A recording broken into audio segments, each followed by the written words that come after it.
Hello everyone, my name is XFox1 and welcome back to some more Dad Dream Daddy Dad Dating Simulator.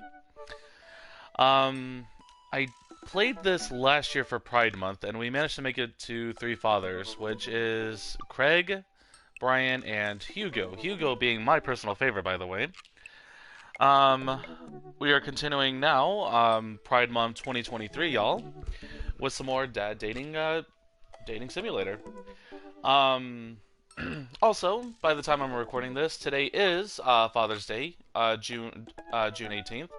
So happy Father's Day to all you lucky dads out there. Um, if anyone watching this is a father, I apologize for all the thirst that you're about to witness. So in today's dad dating, I think I'm gonna be pursuing Matt because we only got what, four fathers? Yes, we have Matt, Damien, Joseph, and Robert. So we're gonna go after a coffee dad. Let's see. Avid music enthusiast, passionate coffee maker. You can find me most days selling bean juice over at the Coffee Spoon. Let's see. One drip at a time. Fine tunes to pass the day. So yeah, he's a very. He seems like a chill dad. No, did I not select it? Oh yeah. I love dad tip number 53, pet every dog.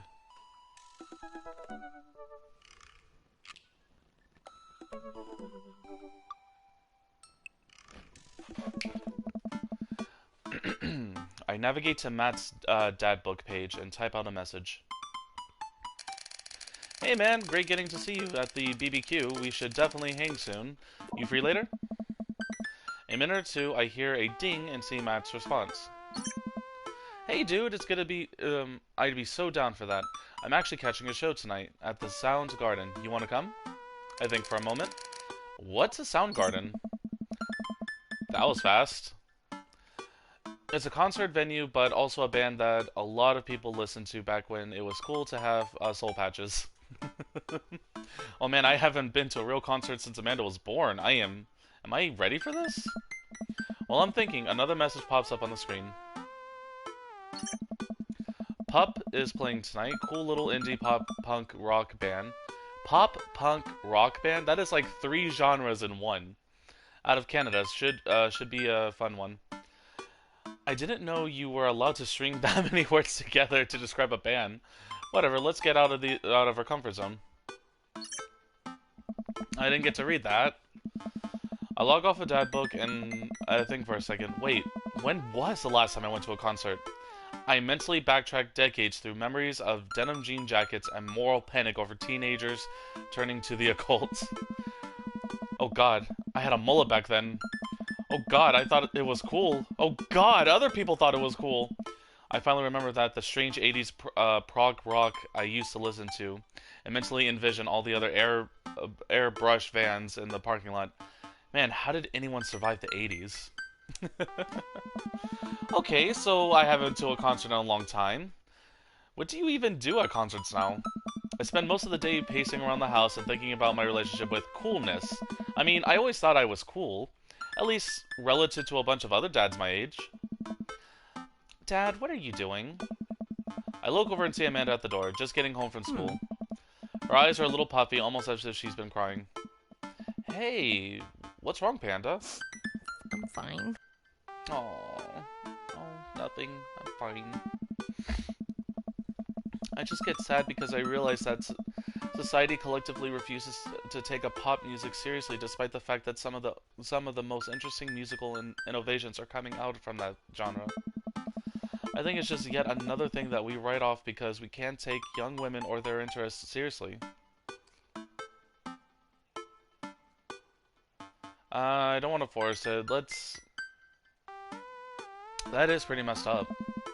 And it's kind of funny too, because in reality, it's these exact young women who are not only the pillar of our multi-billion-dollar industry, but of the most major industries.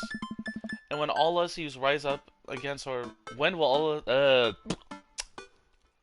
all us youths rise up against our oppressors? Whatever protest you're going to, I'd be happy to make you a sign. Thanks, Sad. But seriously, you know you can talk to me about anything, right? Yeah, that's why I'm sharing you with. That's why I'm sharing how much I love Britney Spears with you. Is that what we're talking about? I think it's the subtext of most things I say. Yeah. Okay. Just remember that it's okay to be sad. And also remember that I love you very much. And only want what's best for you. That's all. Eh? Alright, alright. Jeez, don't make me cry again. Huh. Anyway, what's up? Huh? Amanda, how do I be cool? Huh? Let me put on a pot of coffee first. This is gonna take a long night. No, seriously. Matt invited me to a concert, and I don't think I've been to one since you were born. Ugh. Yeah, you have. You took me to one when I was 12, remember? I'm suddenly overwhelmed by a memory of a sea of screaming preteens. Oh God. I tried so hard to forget. The one where I had to camp out with you in line so that you could get a good spot, and then you cried and screamed the whole time. Dad, it was so much more than that. And I'm not even ashamed to say it.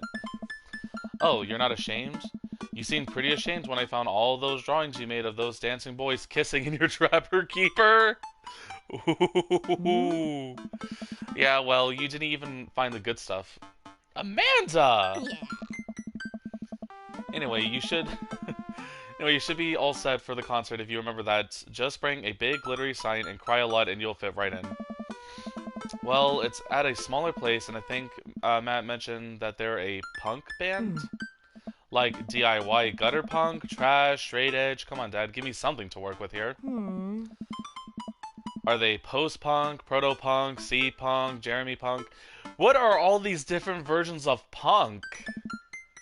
What's Jeremy punk? Yeah. I made that one up to see if I could get away with it. Huh. They're not positive hardcore, are they? He said they're Canadian punk? Oh, yeah, you'll be fine.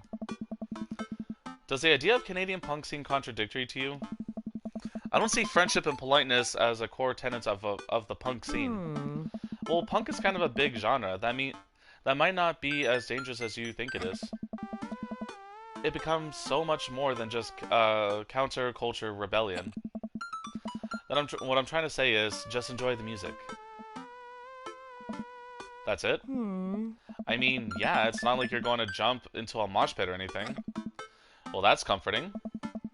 And if a strange dude in a set your goals hoodie offers to buy you merch, don't accept it, and definitely don't go on 3 awful dates with him afterwards, where he takes you to a very nice restaurant and then forgets his wallet literally 3 times in a row. What? Never mind. Just have a blast tonight. Amanda, did you date a deadbeat? I show up to the Coffee Spoon at 8 in what I hope is a concert-appropriate attire. I see Matt out front locking the door to the shop. Hey. Ooh, I love his voice. Hey, you made it. Ready for tonight?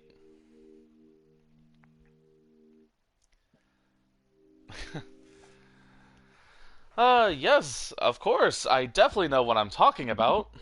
You better believe it, fellow live music lover. Grab these ticks and let's mosh that now? New? Let's mosh that new? What? New, short for venue, you know, where we're going to see a dope concert? Don't shorten concerts to just certs. Are you just making this stuff up right now? Aw, man, I gotta admit, I haven't been to a real concert since Pet Rocks were cool. I have no idea what I'm in for. Did your daughter make you take her to one of those boy band concerts where everyone holds signs and screams and scream cries? Yes. Hey. I got 2 lined up next month. I still can't get the glitter out of my car from the last one. Stay strong. Hey. But dude, I get to take you to your first concert in a long time. This is gonna be awesome. Just hang with me, Fred, and you'll be good. This scene is super supportive. It'll be a blast. Quick question. Hey. Shoot. What is scene? Matt, that's not a tiny laugh. That's cute. Hey. Sorry. It's just weird because scene can describe music scene, and it's a music scene as it pertains to a community of people who likes the same genre, but can also describe a genre of music no one wants to admit they're into.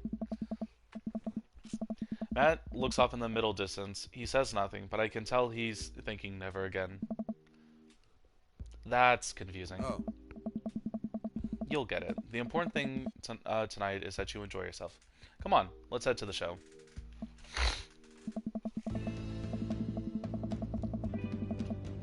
After waiting in a short line to get in, we finally get ourselves into a small venue with a stage at one end and a bar at the other. Most people here are closer to Amanda's age than mine.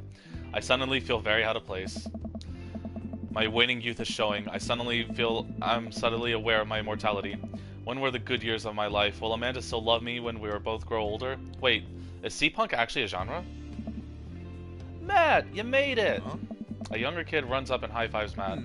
The kid runs off and Matt turns to me, shrugging. Or shuddering. I get nervous when people surprise high-five me. Me too. Hey. I'm like a small animal. Loud noises and large groups of people frighten me. Do you also enjoy curling up in a patch of sunlight to take a nap? Oh. That's my favorite thing to do. A couple other people notice that Matt's in the crowd and yells hey as well. Hey. Matt waves and hugs a couple of people. He seems really in his element here. Hey. He turns his attention back to me. I am so afraid of all these people. Oh. Let's go grab a beer. Matt and I line up at the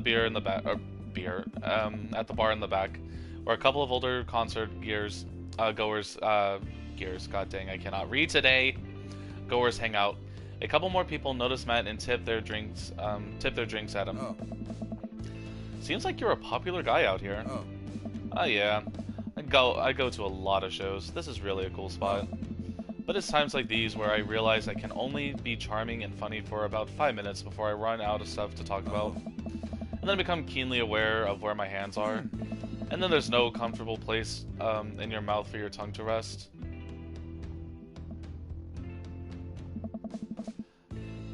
God damn it, where do I put my tongue? Sounds great. See? Well, I've known you for more than 5 minutes, and I still think you're charming and funny. You just wait. Oh. We grab our drinks. This scene seems really friendly. I don't know why people wouldn't want to admit that they listen to it. Ha! Let's check out the merch. Oh.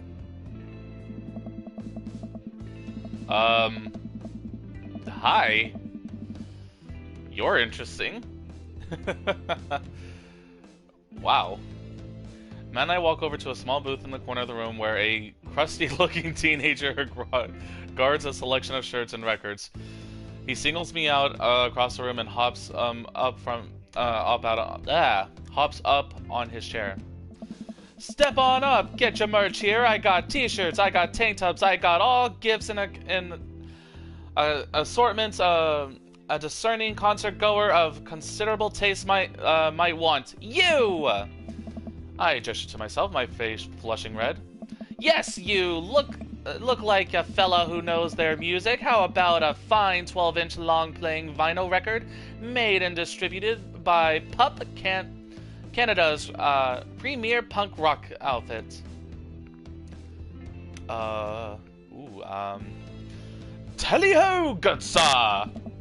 Well, see here, fine shopkeep. Your enthusiastic salesmanship has aroused my interest and suspicion in Q pots. How can I, a consumer of finer goods in my life, trust your wares to be true of spirit? A fine question from a discerning patron. Okay, Pablo, you can give it a rest. The teen hops off his chair and takes a seat. Your friend looks lost, so I figured I'd give him a good old razzle-dazzle. How the hell are you, Matt? Hey. Day by day, man. Or my man. They do that thing where they high-five but also turn it into a hug. Hey. Your mom doing better? She's still single, if you want to be my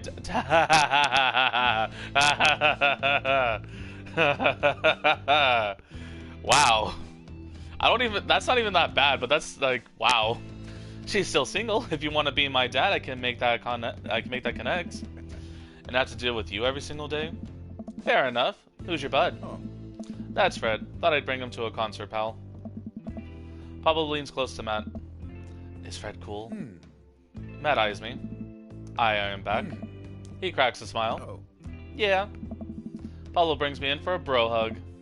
My dude! I'm not sure what to say, but give the courtesy 2 pats on the back as is customary in our society for people who don't know super well, but still want to be friendly too. Oh. Pablo's a total card. Kid plays the hell out of a bass. Yeah, man. When are we starting our witch house bands? Hey. You know I'm out of the game. It's a shame. You know, Vacant's Veil could have slayed. It'll slay once you start actually making music instead of just printing out a bunch of band shirts. We got the sickest logo. While Matt and Pablo talk, I check out the merch. The shirts are actually nice. Looks like the opener's coming on. Let's get a spot up close. Hey, yeah. Matt and I walk over to the stage where the crowd begins to form. The band walks out on stage and picks up a variety of instruments.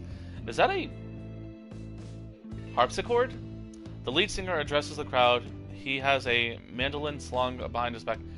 What are these instruments? I have never seen these instruments before. Hey, what's up, everybody? We're Jonathan Jones and the Speakeasy Choir. My name's Daniel. Let's start the show. Oh no, these guys. What? Without time to respond, the band starts playing the most cacophonous noise I've ever heard.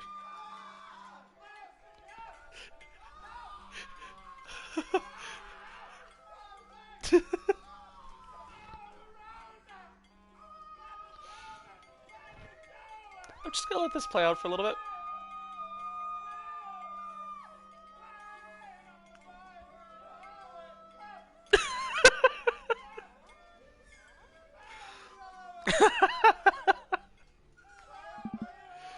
What is this? Matt doesn't say anything. He just hands me earplugs. Thanks! I put the earplugs in and whatever the hell is assaulting my ears gets a lot quieter. For a band this bad, they sure seem to be having fun. I guess that's what really matters. Jesus, did that cellist just break his bow in half? I don't get this. The set seems to go on forever. There's no breaks in the songs, and I think one of the band members' jobs is specifically just to burn poetry on stage. I turn to Matt and try to start a conversation. So you go to a lot of these concerts out here, huh? What? So you go to a lot of concerts out here, huh? What?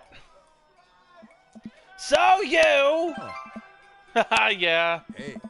That turns back his attention to the show. He can't hear me, so I just stopped and tried to enjoy the music. Okay, no, this is impossible. How long have they been playing the same song? 10 minutes, 20 a year? Eventually, the set ends, but only after the drummer sprains his ankle during this. What? But only after the drummer sprains his ankle during his saxophone solo. They promise it was part of the act as he was carried off stage crying. Matt and I both pull out our earplugs. Hey. Man, that was something. I promise Pup is much better. I just have a lot of questions that I know I'll never get an answer to. Hey, yeah. Oh yeah, he sprains his ankle at every show. They were being real about that. Let's grab another beer. Yes, or 20. Matt and I work our way out of the crowd and back to the bar. More and more people file into the concert space as it gets closer to the main act. It's getting kind of crowded in here. We grab our beers and try to follow Matt back to our spots, but there are so many people that I'm having a hard time keeping up. And as I work my way through the throgs of excited concert goers, I realize I've lost Matt entirely. I stop and look around, seeing nothing but a sea of hip 20-somethings. I'm lost. How am I ever going to find Matt here? Where's the exit? Are there even exits? What if I'm trapped in this building forever? Am I going to see my daughter ever again? What if that terrible band gets back on stage? What if... Oh, is it minigame? Oh, okay. Suddenly, a hand reaches out and grabs me. It's Matt. Hey. Almost lost you, buddy. Phew. I got really nervous there for a second there. Hey. You and me both, dude. He takes my hand and leads me back to the stage. Aw, hand holding on the first date. I feel myself blushing a little. We finally settle back into our spots and wait for the band to start. Busy place, huh? Hey. Yeah, pup really brings out a crowd. So you go to concerts a lot? Hey. Oh yeah, it's one of my absolute favorite things in the world. I think it's one thing to listen to music and connect with it, but when you're in a room full of people connecting with the music just the same way as you are, that's magic.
I don't know what I'm doing.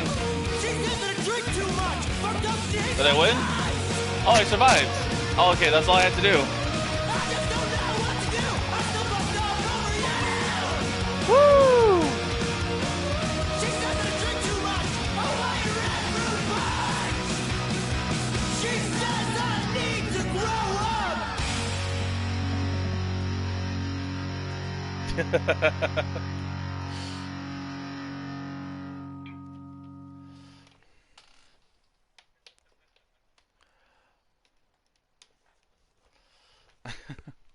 I'm finally.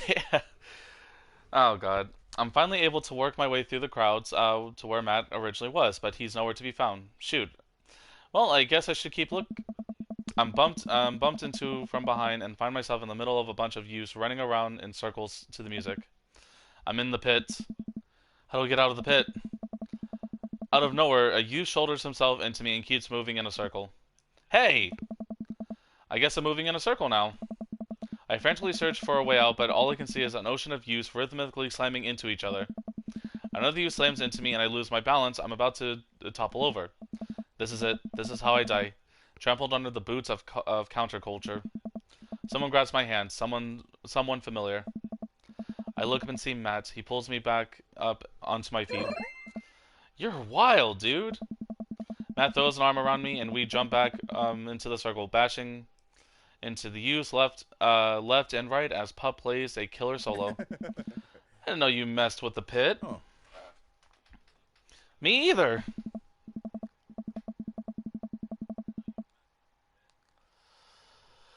I can't believe this. I'm having fun. I'm a little mad that I didn't stretch before the physical activities, but I'm having fun. The song ends and the pit finally dissipates. Everyone cheers on Pup. Maybe I only get enough pit energy for one song. Alright, man, let's retreat. We'll show these kids how it's done another day. Hey, yeah.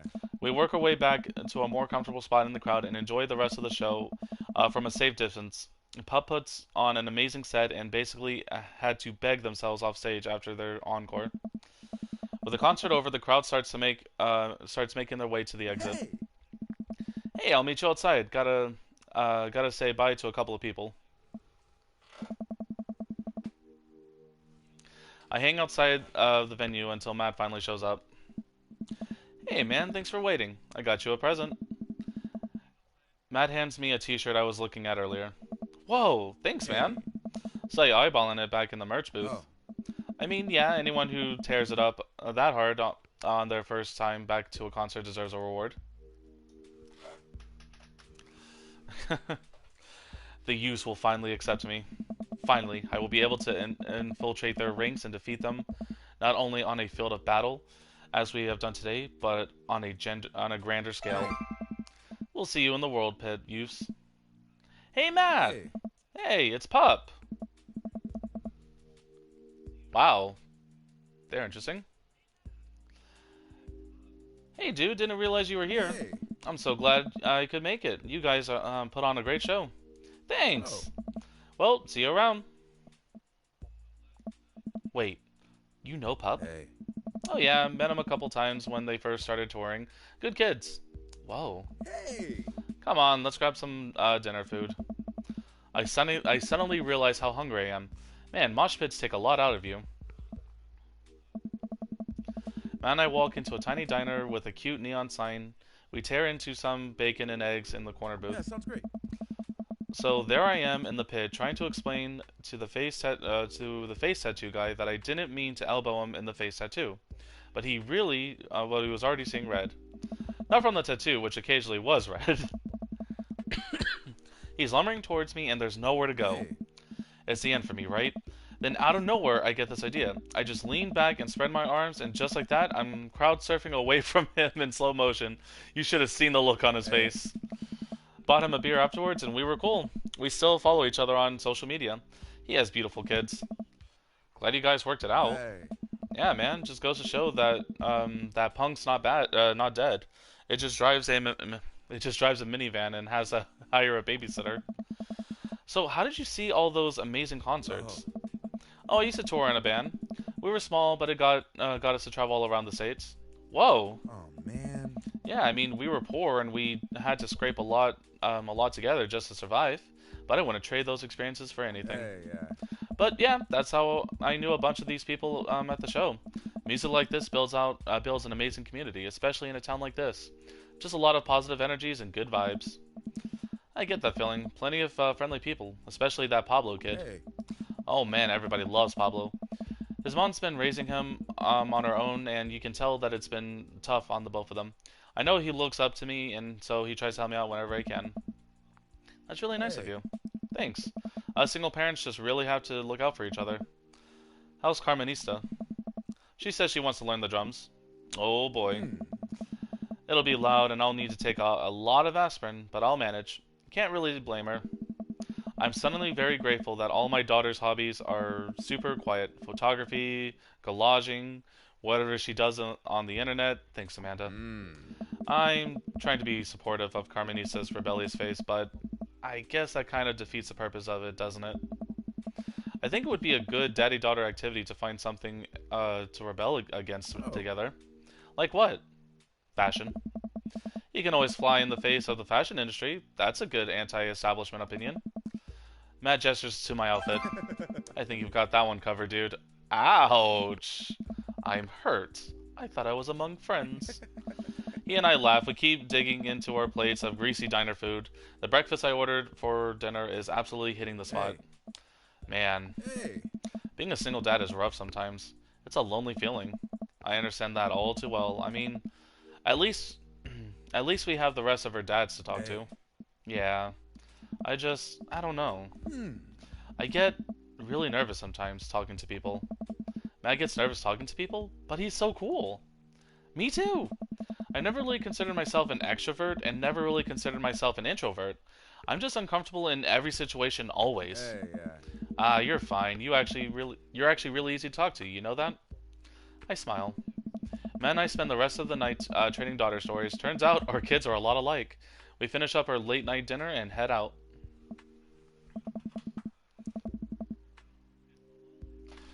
We walk back to our cul-de-sac, back to our respective hey. houses. Tonight was a blast, man. Loved it. Although I'm probably gonna feel my knees in the morning. Ah, you and me Hmm. both. I don't usually like going to these things alone. It was really cool to have you there with me. I'm glad. Hey. All right, I'm calling it quits for tonight. Stay cool, man. He called me cool. Matt called me cool. I walk into the house, and my heart in my throat. Amanda pops out from her bedroom. Hey, pops, how's the show?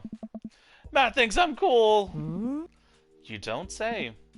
Amanda Panda. Matt thinks I'm cool. Blind leading the blind, huh? Wow, I just got dunked on by my own child. Unbelievable. Hey, Amanda, remind me of which one of us just tore it on the pit. Oh, in the pit at a punk show, and which one of us just spent 4 hours probably watching Tiny House haunting Amish triplets? Extreme Edition. What are these names? First of all, how dare you? That show is a classic. Second of all, you moshed in the pit? Who even are you? I am your extremely cool dad. Alright, I'm hitting the hay pops. I'll see you in the pit. Good night, kiddo.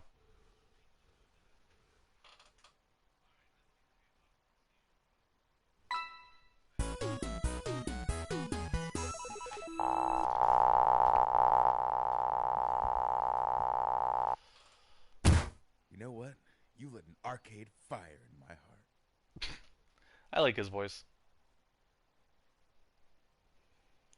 Take care of your health while you're still young. I need to learn to do that. While I'm doing my afternoon word jumbles, I hear the mail truck pull through the cul-de-sac. I wonder if we got any coupons today. The nice mail person slides a couple of letters in a large yellow envelope through the slot. It takes a couple of tries for them to get it in. Hey, my coupons. I take a closer look and there's a large yellow envelope. I lightly knock on Amanda's door. She probably has headphones on. Amanda? She yells through the door. What? I have something for you. I'm kind of busy right now. Can you come back later? Okay, just thought you want this big old envelope we got from HIA. Immediately, Amanda pushes her door open. Horn Institute for the Arts? I mean, if you're busy, I can come back later. Father, please. I hand her the envelope, which she tears open with her teeth. That's probably bad for your teeth. She doesn't seem to hear me and spits out a piece of envelope. She pulls out the letter and unfolds it. And... the suspense is killing me. This is her dream school. Amanda's face is unreadable. I can't believe this. Oh, honey, it's okay if you didn't. I got in! Oh! I got in! Amanda tosses the letter aside and gives me a big hug. Congrats, sweetie. That's amazing. I'm so proud of you. She pulls away and looks at the letter again. Oh my god, I really can't believe I got in. Well, of course you got in. You're a great student, you nailed the interview, and your photography is incredible. Oh. Wait, Dad, I know this one's really expensive, and it's so far away. I think for a moment HIA was one of the more expensive schools that Amanda applied to, but I also know she's had her heart set on it for the longest time. It'll be tough, but we're gonna make it work. Really? Of course. Amanda hugs me again. Thanks, Dad. Okay, sweetie, we're celebrating tonight. Dinner, your choice, wherever you want. Wherever? Amanda and I walk along the bayside, tearing into our foil wrapped burritos from a nearby food truck. You could have chosen anywhere in Maple Bay. Cost was not a determining factor. Please, Dad. You know I'm a simple gal. Just give me a Rito with a view. I can't say I'm mad. Amanda and I sit on a patch of grass and watch ships sail lazily through the bay. Yeah. And the dorms are right near the bunch of cafes, and there are all these galleries nearby, and there's a discount if I bring my student ID, and... Amanda, slow down. You're gonna choke on your burrito. I know, I'm just excited. Did I mention the students get their own studio space once they're seniors, and we get all the professional photo editing softwares for free? It's nice to see Amanda so enthusiastic about HIA, but I wish she wouldn't do it in between bites of burrito. I thought I taught her to chew with her mouth closed. I wonder who my roommate's gonna be. You take a survey online and they match you with someone who has similar majors and interests. I bet we're gonna be best friends. Greg and I were. A good roommate can be a lifelong friend. But don't ever get me started on bad roommates. Oh no. I'm just kidding. We didn't have a bad roommate. Our only other roommate was a puppy that Craig brought home one night. We spent a semester fabricating a story about how our new foreign exchange student, who had a really bad cough that sounded exactly like a dog's bark. Carl ruled. Oh, they let you have animals in dorms if you get a note saying you need one. I bet I could forge one. I think I'd get a rabbit, or maybe a snake, or maybe both. Will the snake eat the rabbit, though? Oh boy, I think I'll leave that up to you. She's so excited. I don't want to disappoint her, but I need to be real for a second. So, you know I had a talk with Mr. Vega. He didn't tell you about my dumpster fire, did he? What? No. I don't want to put a damper on the good news, but I need you to knock it out of the park these last few months of school, okay? If you really want to go to Horns, we need the scholarship money. And I know you can do it. Okay. I promise I'll try harder. I pat her on the back. Think you can handle a 14-hour drive to come home for the holidays? There's going to be some treacherous ice roads to cross. And don't even get me started on the paranormal occurrences. Well, it'll be worth it if I get to see you. Aww. My eyes immediately swell up with tears. Oh, Dad, don't cry. Sorry, I'm just very, very proud of you. You're all grown up now, and you're such a good person, and I hope you know how important you are to me. Dad, stop. You're gonna make me cry, too. It's too late, honey. It's happening. Dad, I can't get tears in my burrito. It's gonna make it taste sad. I pull Amanda in for a hug and kiss her on the forehead. Love you, kiddo. Love you too, Pops. Exercise regularly and you'll stay healthy. You've got dads. Craig, as much as I would love to do a little intermission, we're sticking with the coffee dad. It's called masking tape for a reason. Don't eat too close to your bedtime. Oh god, that's a good one too.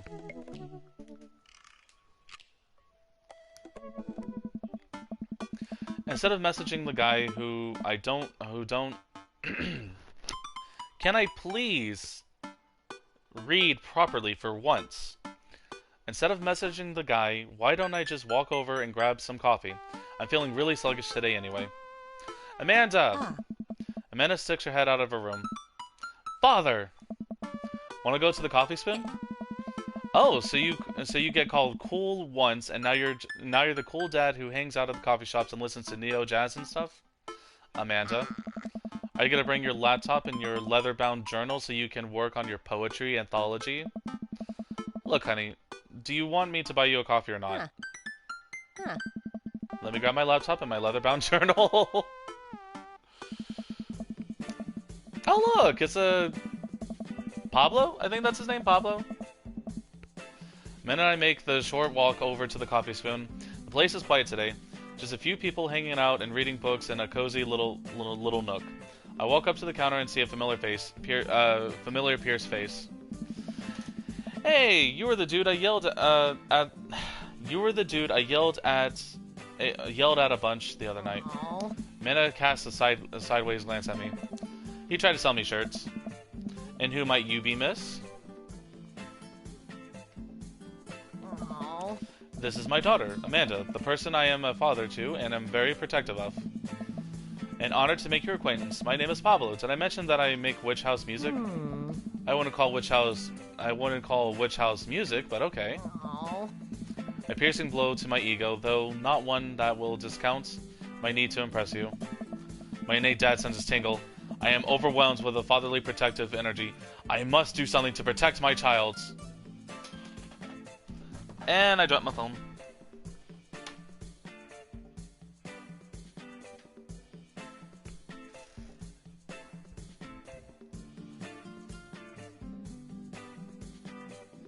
Oh, this is perfect. Listen here, Pablo. I have a very specific set of skills to, I can type pretty fast for people my age. If you so much as harm a hair on my daughter's head, I'll be coming for you at a comfortable 80 words per minute after I practice a little. Dad. Fred! Matt comes out with out from washing the dishes in the back room and meets Amanda and I. He and I high-five as fellow cool people do. I see you met my newest employee. At your service, although I am only here until Vacant Veils starts their world tour. When's that? Well, we have to put out a record first. Alright, Pablo, now what do we have, now what do we do with customers again? Right, yes. Hello, good folks of Maple Bay. Can I interest you in a tasty, caffeinated beverage? A smashing pumpkin spice latte, please. A classic. And you? Father John Misto. Hey, Father John Misto, please. Dad. That might be the worst pun I've ever heard. Hey, it's pure comedy. Yeah, puns are the highest form of comedy. Oh, I was making a joke of Father John Missy has an album called Pure Comedy, and the drink is named after Father John Missy, so I was, yeah, never mind. Coming right up. Pablo gets to work making the drinks while Matt observes him. He'll get the hang of it. For as goofy of a dude as he is, the kid works hard. Hey man, that concert was a lot of fun. We should hang out again. Hell yes. I'm actually going to be done training Pablo in a couple of hours, and was going to go record shopping. Want to come along? Absolutely. Pablo brings us her drinks, and Amanda buries her face in her laptop. I spend my time sipping my drink and cracking jokes with Matt. Last time we hung out, he told me that he had trouble hanging out with other people, but for some reason, he and I can talk and joke like old buds. It's weird. I feel really comfortable around him.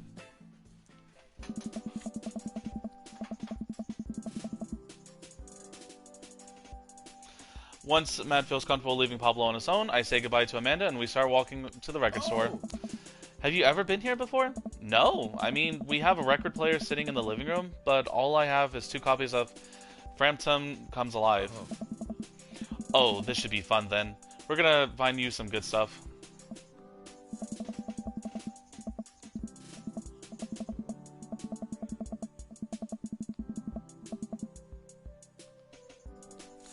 The walls of the store are packed with posters, artwork, stickers, and records. A few people mill around, flipping through milk crates of albums. Some indie bands is playing through the speakers. It's a nice vibe. So, why do people still buy records? Isn't it kind of outdated at this point? There's a lot of stuff. There's a lot of people who will try to tell you that vinyl sounds warmer or more true to the artist's intent. But really, I think it's just nice to collect records. It's cool that in the day and age we have just about every song ever created available instantaneously on our phones. But there's something about holding an album and getting to see the artwork in your hands that I'll always love. That's why I try to get so many records that I love physical forms as possible. Remember when we were kids and we would just wait around by the radio with a cassette tape so that we could record our favorite songs? It made listening to each really special, and mixtapes are always cooler because of how much work they took. Now you can just make a playlist. I think the last time someone gave me a real mixtape was in high school. I look around the multi-level record store and spot some genres. Future Wave, Jungle, Anarch Pop, Nunsploitation. I have no idea where to even start. Man, this is all overwhelming. Here, let me help you find something you might like. If you were a milkshake, what flavor would you be?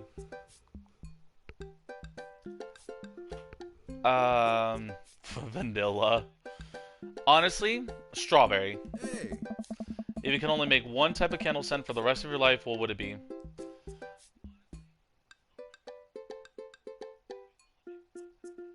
Power Violin Cherry Blossom? Spring Creek Fireball? Camouflage Summer Breeze? Daffodil Mountain Spring?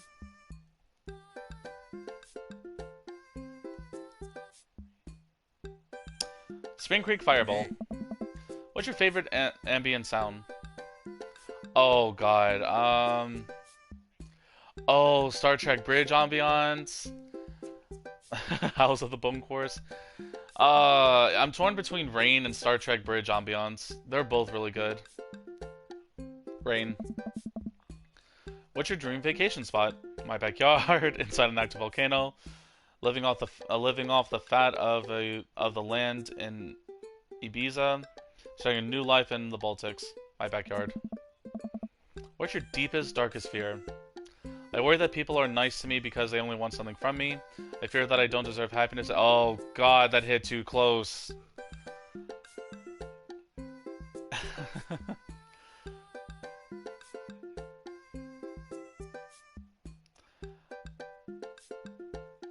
This one hits way too close. This just got serious all of a sudden. Matt thinks for a moment. Huh? Oh, I know just the thing. Matt runs to the other end of the store and returns holding a record behind his back. He shows it to me. This is How to Be a Human Being by Glass Animals. Their first album is fire, but they kind of tried out different stuff on But they kind of tried out some different stuff on this one, and I can respect that. It's really good. I think you'll like it. Whoa, dude. Thanks for the recommendation. You're gonna have a great time with it, promise. Matt and I bring our records to the cash register. A young girl with a spectrum ring. Oh, septum ring. Isn't that a belly button piercing? And a buzz cut stands behind the counter with one earbud in. Usual stuff today, Matt? Oh. Just some light pickups. Matt places 3 albums on the counter. Swear I'm good at this by Diet Sig, Forever by Mystery Skulls, and Great Hits by Remo Drive. Tight. Oh. The cashier rings up Matt and hands him back the albums in a bag. She stares at me suspiciously. Who's the nerd? Hey, yeah. That nerd is my buddy Fred. Fred, this beacon of human charm is Molly. I got kicked out of art school for destroying my paintings at the end of every critique. Lovely to meet you. Anyway, Matt, is the open mic night still on? Hey. You know it. Are the Third Waves gonna do a special acoustic performance? I might see if I can make a few of the girls together. There's an open mic night going on? Hey, yeah. Yeah, dude, we do it every month at the Coffee Spoon. Some amazing talent always comes through. Got a flyer right here. You and Amanda should come by that night. Man. Matt blushes. Oh, man. I mean, if you're not doing anything. Hey. Will Vacant Veil be playing? Hey. If only. I finished paying for my record, and we head out the store. Man, what a trip down memory lane. I haven't been in a record shop like this since Vans had shag carpeting. Now that you mention it, isn't it strange to think of all the weird little musical memories? How do you mean? Well, I think music is very time and place sort of thing. A song is important to me, but not only in that I think it sounds good, but where I was, what I was doing, and when I was listening to it. There's music that reminds me of exes, of struggling through school, of being so poor that I didn't know where my next meal was coming from. Hey. All that stuff, and listening to those songs remind me of the moments of my life. Yeah, now that I think of it, even the pop concert Amanda made me take her to is special to me. I mean, I'm not really a fan of the band, but hearing their songs on the radio reminds me of how young and excited Amanda was. And then that even reminds me of a younger me, going to see my favorite bands in concert with all my friends. We would always go to my friend Cynthia's Chapman's house beforehand and smoke pot in her basement like we were so slick. Her parents definitely knew what we were doing. Wait, when was the last time you smoked pot? Matt Thompson thinks for a moment. It's been decades. Dude, me too. Where do you even get pot now? Is that even what kids call it these days? I don't know. Hey. But I bet I could find out. Do you want to get high and listen to our new records? Yeah, why not? Matt pulls out his phone and starts texting. After a few minutes, he looks up and smiles at me. Hey. Ah, Molly's got a hookup. Says to meet in an alley near the coffee shop. Hey. Are we really doing this? Oh, this is sketchy as fuck. Okay, if it turns out it's the feds, you make a break for it and I'll take the heat. Just promise me you'll raise Amanda like she was your own. You realize that weed has been legalized in the state, right? I definitely knew that. Hey. But we live in dangerous times. Who knows what lurks in the seedy underbelly of Maple Bay? We could find ourselves on the wrong end of the deal, gone bad. Just look out for Amanda. I swear. Huh? Oh, here's our guy. Coming around the corner coming around the corner of one of these nasty grease dumpsters, shrouded in darkness, is a lean figure dressed in all black. Excuse me, Mr. Drugman. Oh my god. Oh my god. Surprise, the person almost jumps out of their skin. It's Lucian, Damien's son. Who sent you? We're cool, man. We're cool. Says who? For all I know, you could be with the feds. Actually, weed is lick. Prove you're cool. What? I need to know I need to know that you're down, or I bolt.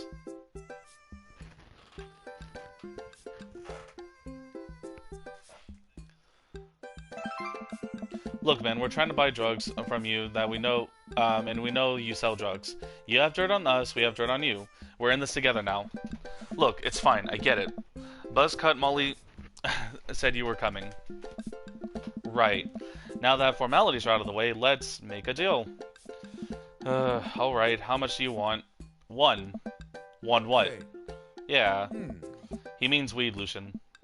Yeah, but how much? Hey. One. Oh my god. Look, here, take this and give me 10. Just don't tell my dad. Let's forget this ever happens. I won't tell your dad if you don't. Lucian hands me a baggie of something and disappears down the alley. I open it and take a deep whiff. Smells like genuine drugs. Yes, sirree. That went smoothly. Yeah, we should get off the public property before we smoke this. Hey. Good idea. Let's head back to my place, yeah? Are we really doing this? Matt and I walk to our cul-de-sac and stop at the gas station and on the way to buy rolling paper and soda. I feel like I'm 16 again. Carmenisa's having a sleepover tonight, so that gives us all the time we need to do drugs. Hey. Awesome, let's do some drugs. Matt pulls out a record from his bag and puts it on for us. I plop down on a comfy leather couch and look around his place. There are a bunch of band posters, and his record collection takes an entire wall. Whoa, what a collection. Been collecting my whole life. It was nice to finally get them all in one place after being on the road for so much of my life. Had to ask my parents to hold on to them for me.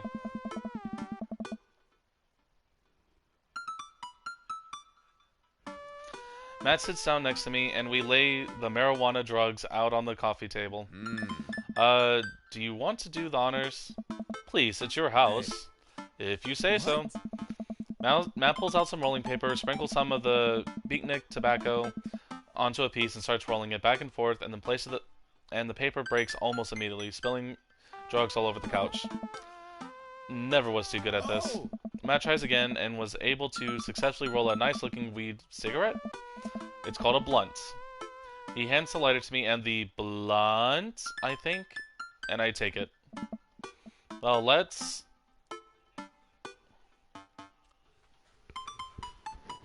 Oh, God. Yes, let's do that. I light the joint and inhale deeply. This is not what I remembered. It's been a while, though. Maybe pod drugs have just gotten more potent since the last time I smoked. I pass the joint to Matt and cough a little bit. Should it sting this much, or am I just a baby? Matt takes a hit and rolls, and his eyes go wide. That's not weed! Oh, God. Did we just develop a taste for meth? No, it's... Matt takes another hit and winces. Yeah, this is oregano. We've been ripped off by Lucian. I sniff the air. Yeah, we could definitely explain the smell like a pizza. It smells like a pizza in here. That little punk ripped us off. Oh well. We can still relax and enjoy the music sober. You know what? You're right. We sit and listen through the Diet Sig album and that Matt brought, which is catchy as hell. I look around the room again and see photos of Carmenilla growing up. I spot a young woman with a huge smile in one of the pictures and with the two. Who's that? Oh, come on, you should know who that is. You're not that dumb. Hey. Oh, that's Rosa. She was Carmenisa's mother. She died when Carmenisa was young. I'm sorry to hear that. Amanda lost Alex at a young age too. I can understand how hard it must have been. I look around again, spotting a framed gig poster around the wall. On it, there's an illustration of Matt and Rosa surrounded by flowers. The cursive lettering reads, "Stillness, the dancing." Looks like they played the Sound Garden over a decade ago.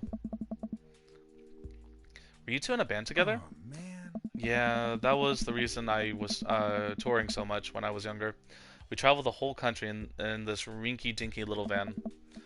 It was hard to start, but once we started gaining notoriety and saying how much our song meant to the kids, it was just incredible.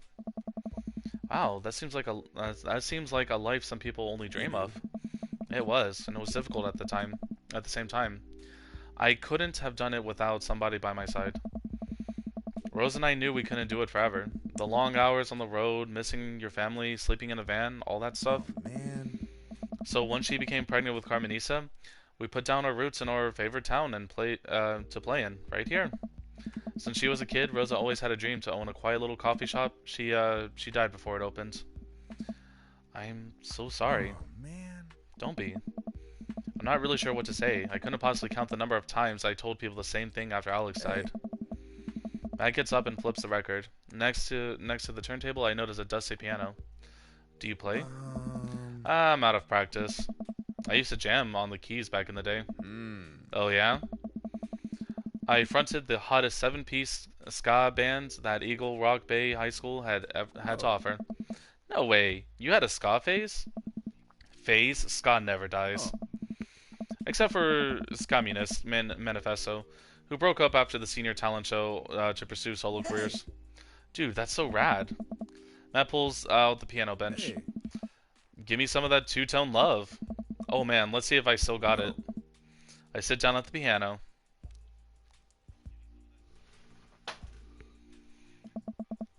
I start playing chopsticks. What a jam. Alright, buddy, can you top that? Hey. I shouldn't. Ah, come on. Hey. No, it's been a long time.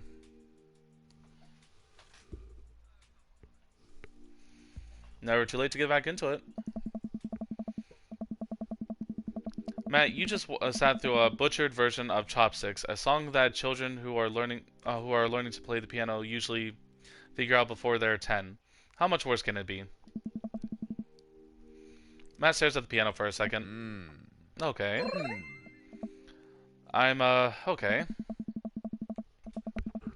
Matt closes his eyes and runs his fingers over the keys. He breathes in deep and starts playing a melody. If I didn't know that he hadn't played the piano in a long time, I would have never have guessed it. Matt plays a soft, sweet tune filled with emotions. I never heard this before. Is this one of his original works? This is so cool. Hey. Matt finishes the song and finally opens his eyes. How was that? That was amazing. Oh, it's nothing. Come on, man. That was killer. Are you gonna pull that open? Are you gonna pull that out for the open mic night? Oh no, I never play at those. Well, why not? You're really good. It's just, I just don't do it anymore. I just don't like being up there and alone and having so many people stare at me. If it doesn't feel fun anymore. I can sense that Mac's getting uncomfortable at the thought of it. I won't push him any further. Alright, man, but I hope you know how beautiful your music is. Thanks. Hey. Matt and I sit and listen to some more records until it gets late, and I decide that I need to get to bed. Matt walks me to my door. Never tell anyone about the oregano, okay? Deal. Wait, can I tell my doctor? I don't know anything about the health effects of smoking oregano, and I think we'll be fine. Hey. Night, dude. I smile. Night.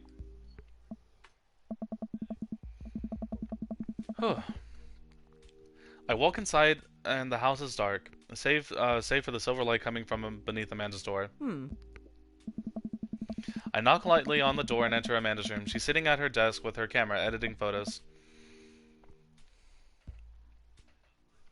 Hey, Amanda. Amanda swivels around the chair to face me and slumps down. What smells like a pizza parlor in here? What? Nothing. So, what's up? Dad, I'm hungry. Hi, hungry, I'm Dad. Wait, no. Hi, hungry? No, I'm Dad. Amanda collapsed on the floor. I promised myself I'd never let it come to this. Sorry, kiddo, you set it up. I spiked it down. You're a monster. Want some spaghetti? Yes, please. Amanda and I boil pasta and heat up sauce in a pan. Well, I boil pasta and heat up sauce while Amanda watches. Despite my best efforts, I'm not able to set it on fire. How was record collecting? It was great. Did you know that Matt used to play in a band? No way. Was he good? I don't know if the band was good, but he played some piano for me tonight, and it was amazing. He played the piano for you, dude. Yeah, I brought it up that he should play at the open mic night that's happening in his coffee shop, but he got kind of weirded out. Hey, I saw a flyer for that. We should go. It's not too late to start a father-daughter punk band and play at a couple tunes there. Yeah, let me break out my glockenspiel. I think I only know how hot cross buns, but we can work off the chord progression. Amanda and I have a nice dinner before she goes back to her room to do her photography stuff. I end up watching True Life. I'm a house hunter. They're staging an interview with a house hunter who is crying uncontrollably over the color of the walls. They know they can paint the walls of their house any color they want, right? Matt's song is stuck in my head all night.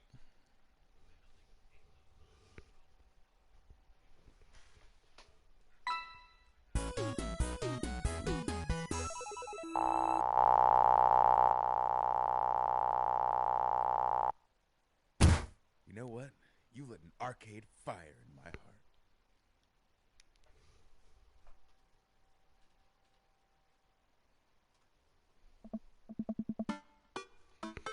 Well, it's been a long day.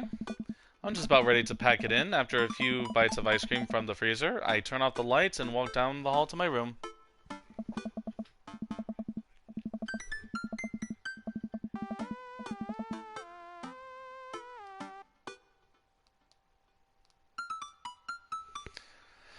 I wonder if Amanda's still awake. That kid needs some sleep. As I pass her room, I can hear a faint sound, but I can't quite make out what it is. I get a little closer.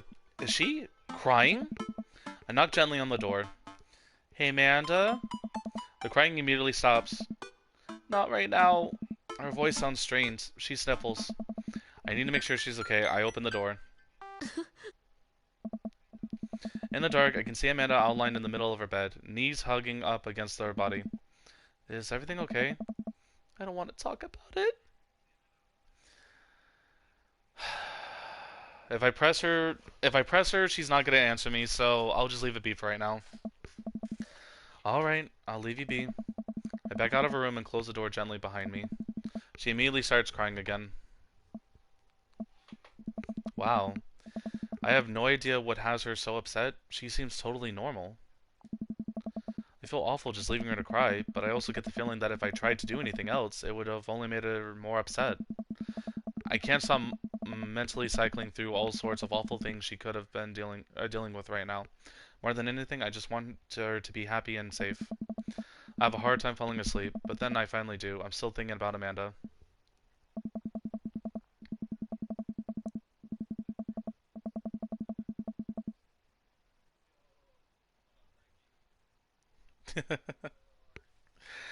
After a long night of very little sleep, I roll out of bed and make myself a pot of coffee. Amanda should be up for school soon. Maybe she'll be willing to talk about whatever is bothering her. About 10 minutes before she's supposed to leave, Amanda comes out of her room and makes a beeline for the freezer. Morning, Amanda. Morning. She drops a frozen waffle into the toaster and slams the freezer door. She won't look at me. Yikes. So, anything big going on at school today? No. Okay. Do you need a ride to school? No. Want some coffee? Amanda pulls the toaster lever up and takes her still freezer burned waffle out before she finishes cooking. I have to go. Amanda picks up her bag and storms out.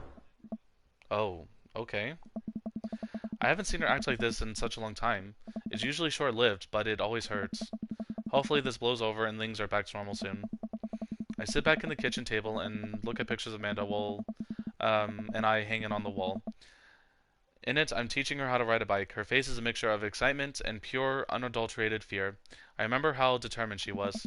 Every time she would fall off and scrape her knees, she would get up and try again. Finally, I had to stop her because she was bleeding everywhere. Then she started to cry because she didn't think she needed bandages, and I wanted to keep trying. As I put the bike away, she stood there in the middle of the street and screamed. Then I took her for ice cream, and it was like nothing ever happened.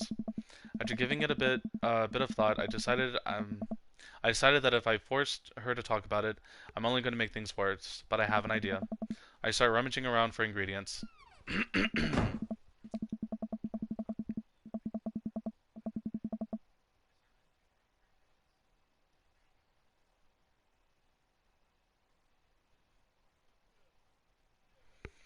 I hear Amanda walk in the door. Instead of heading for the kitchen like she usually does, she makes a beeline for her room. She's clearly trying to avoid me. Hey, Pumpkin. What? Can you come in here for a sec? There's a moment of silence. Yeah. I wanted to say sorry about last night. I'm just worried about you, kiddo. I get scared when I know something's wrong, and I get even more scared when I feel like I can't do anything about it. Dad, So just, whatever it is, and you don't have to tell me if you don't want to, but whatever it is, just know that you have a dad in your corner who wants you to be happy. Honey, you know I'm bad at words. So I was hoping I could speak in a language we both understand. I pull a cake out of the refrigerator and place it on the table. Hopefully the frosting has set by now. Ta-da! Dad. It took me a really long time because I ran out of red frosting somewhere around sad, and I had to start over, and this is beautiful. It's strawberry. Amanda gives me a big old hug. I grab some plates and forks and serve up some delicious cake. So, it's really stupid. What is? The whole thing. I know it's been really weird lately, and I don't even know how to explain it. I feel like I might make you a chart. I'm listening. Do you want me to take notes? Oh. I guess I should start from the top. So you know Emma R is going to that fancy school in California, right? Emma R. The other Huh. one? I guess you're not technically wrong. It's good to have a fallbacks like that one. Anyways, ever since she got accepted in the letter, I've been feeling like she's drifted away, you know? She's been spending a lot of time with Grace and Emma P. I just thought it was all in my head for a while, but then I found out that I just found out from Rosa M that both Emma's, Grace, and Noah all went to a party at Mackenzie F's on the same night that they all told me that they were busy studying for the Calc AB finals. Yikes. Oh. So another important piece of information is God, this is embarrassing. I have a crush on Noah, and that's a thing. What? Whoa. I had no idea. I definitely didn't know that. Okay. You're a bad liar. So are you. I learned from the worst. Oh. Anyway, so the only person I told about the crush was Emma R, and she promised not to tell anyone. I didn't confront them about the party thing because I didn't want to start drama, so I kept quiet and kept going about my business. Amanda sighs. And then one day I invite everyone to get some nachos at the mall, and after not texting me back for like 2 hours, even though none of them ever put their phones down for more than 6 seconds, they all tell me they were busy, like simultaneously. So I tell them, never mind, I'll just eat nachos at home, right? But we're out of chips, and I really, really wanted nachos. Totally understandable. So I go to the mall anyway, get to the food court, and who do I see there but Grace, Emma P, Emma R, and Noah, all hanging out together and eating nachos without me. What? It gets better. I'm standing by the escalators watching them, and I realize that Noah has his arm around Emma R, which is kind of weird, right? But then they kiss. No. Yes, I know. So I storm over there and I'm like, hey. And Grace drops a nacho on her shirt because of course she does, and Emma P just just like glares at me. Grace, Grace. Nothing's coming up. I don't know who that is. Grace is the... Did she poop the bed too? The gossipy Yeah. one? I know! Grace is the one that nobody really likes, so I guess that's me now.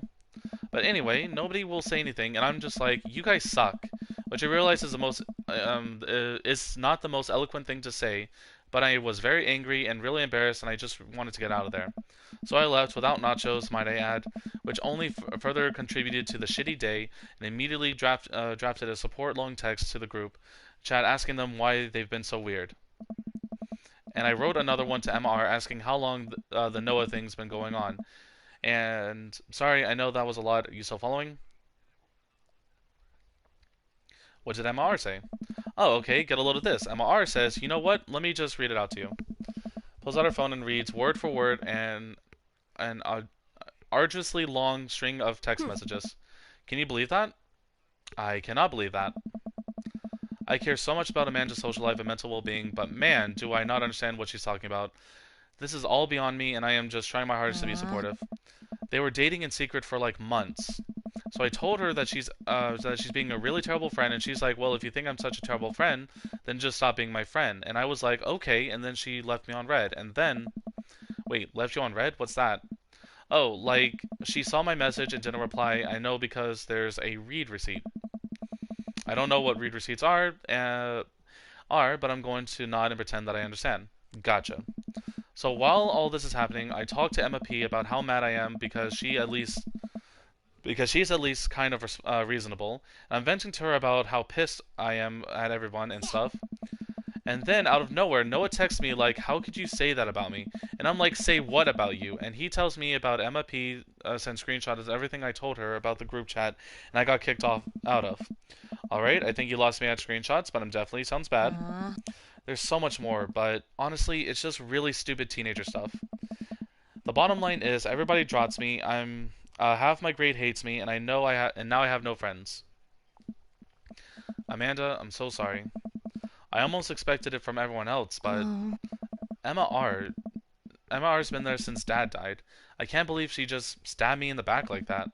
I'm not even that mad that she's dating Noah. I'm just upset she lied to me about it for so long. Amanda stabs at the remnants of her cake. Okay, I take it back. I'm kind of mad she's dating Noah. Like, what did I do wrong? Why did everyone just suddenly decide I'm not cool anymore? Why wasn't I enough? I don't understand. And as mad as I am at everyone, like, I miss them, Dad. Amanda looks so dejected, I almost can't take it. What could I possibly say to help? Anyways, that's it. That's the whole sordid tale. Thanks for listening. Tune in next time for more hot gossip. Wow. I know it's pretty dumb. It's not dumb. No, it's a stupid thing to be upset over. Amanda, your feelings are real. Don't ever be mad at yourself for having feelings. I guess. Unless you've secretly been a robot who's been approximating human feelings this whole time. Dad, if I was a robot, I would have been transformed into a monster truck a long time ago. But seriously, I know you probably don't want advice, but I feel like it's my duty as a dad to bestow upon you a few nuggets of fatherly wisdom. You know what? This is always a good one. When you get older, you start realizing the sort of people you want to associate yourself with. Do you really want to surround yourself with people who would do something like that to their friend? It takes a lot of work to find and maintain a meaningful friendships. It took me a long time to figure that out myself, and I wish I had learned that sooner. If the other people isn't putting in efforts in to show you how much they care, it's not worth it. You're not beholding to being their friend. Ultimately, I think this says way more about their character than it does about yours, because you're amazing, and if they can't see that, well, that's their problem. I'll keep that in mind. I look down at the table. Did we just eat that whole cake? Yes, we did just eat that whole cake. Well, good talk. Amanda gets up to go to her room. Before she closes the door, she turns around. Hey, Pops? Yes? Thank you. You are always welcome. Love you, Amanda Panda. I love you too, Dad. Oh, I love that voice line. Welcome. You've got dads.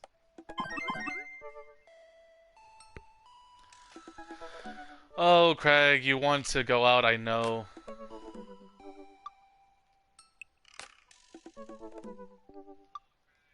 I know, I want to do these, but we're sticking with Matt right now. This is the last ad. Alright! Matty boy, let's do that open mic night date thing.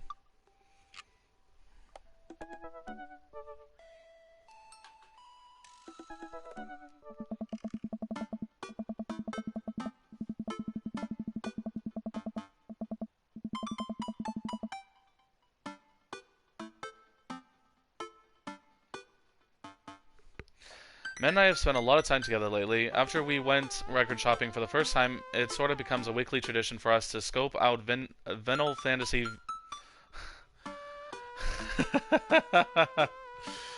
I get it. Vinyl, final, fantasy...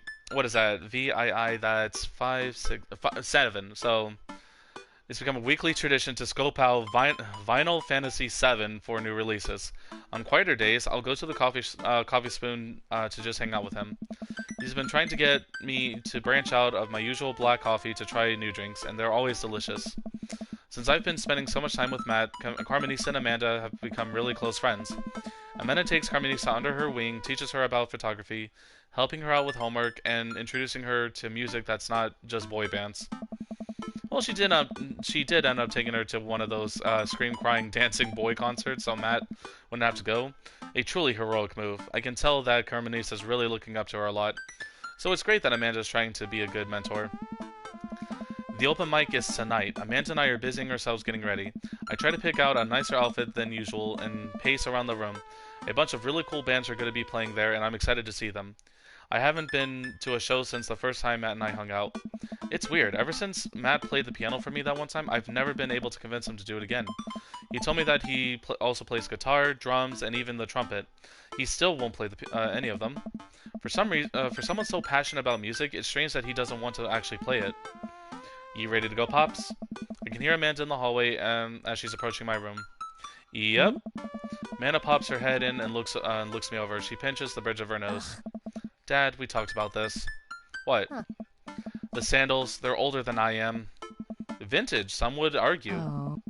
I thought you threw them out. Amanda, since when did you enroll in the Fashion Police Academy? I got kicked out because I was a loose cannon who didn't play by the rules. For example, you're not allowed to mix florals, but you totally can if you have a good eye for color. You're out of your jurisdiction, rookie. Amanda guards the door until I pick a better outfit. Stop. Ugh. Those sandals are going directly into the evidence locker. What's the... It's the trash.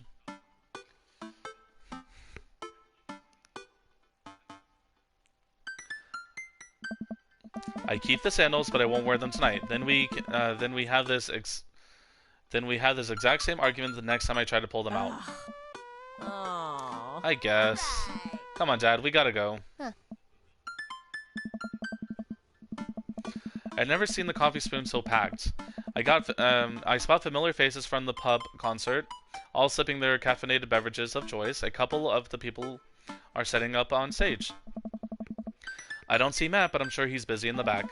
Amanda and Carmenisa find each other immediately and do their secret handshake. Some complicated clapping with their hands, and then a big hug. Fred! Oh, it's Hugo. Why did I do my Brian voice for Hugo? I turn and see Hugo sitting at a table with none other than Damien. Fancy seeing you two here. I am, as you know, a dedicated patron of the arts. It's a bit of a tradition between Damien and I now. Matt's open mic nights always seem to bring out the best talent in the town. Sometimes it gets a bit odd, even for my admittedly eccentric tastes. You guys seen Matt around? Yeah, he was just helping that. He was helping that Pablo kid get some equipment out of his van. Whoa, Vacant Veil is playing a set. What? It's Witch House. Damien's ears perk. What is that? I don't know. Well, it sounds delightful. Amanda says it isn't. Shame. Alright, I'm gonna go find Matt and see if he needs any help. I head to the back room of the Coffee Spoon where I find Matt going over some last-minute show details with Pablo. My dude! Pablo and I share a full-on sincere bro hug. Glad you can make it, Fred. Wouldn't miss it for the world, man. You guys need any help? Hey. I think we're all set. Actually, Pablo, can you remind me what order people are going up in? Well, you got the handsome and unforgettable vacant veil opening up in the... Words. I cannot with words today. I think it's my allergies acting up.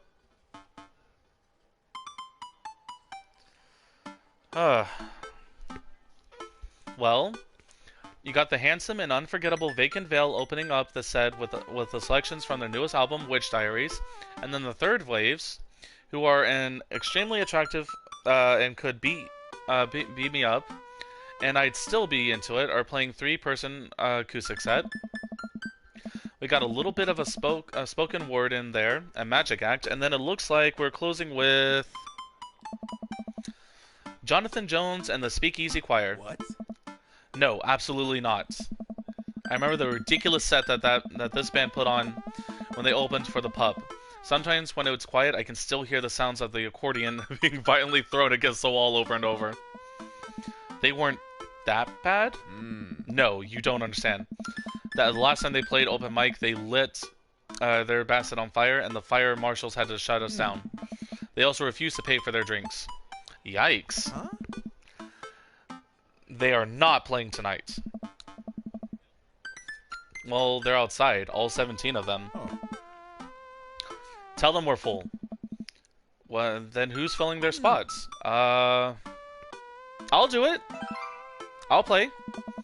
What are you doing? Oh. What? What would you even do? Stop talking! Close your mouth! The Scaminess Manifesto is making a comeback solo show.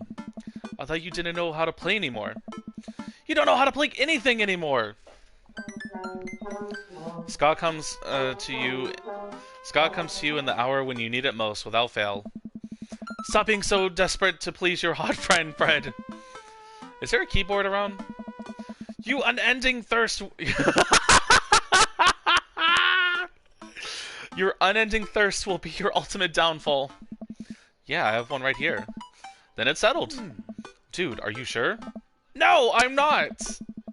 As sure as ska is genuinely played with staccato notes on the upbeat. Oh, man. Well, as long as nothing gets set on fire, it can't possibly be worse than Jonathan Jones and the Speakeasy Choir. Matt grabs me by the shoulders and stares into my eyes. Thank you, Fred. I owe you big time.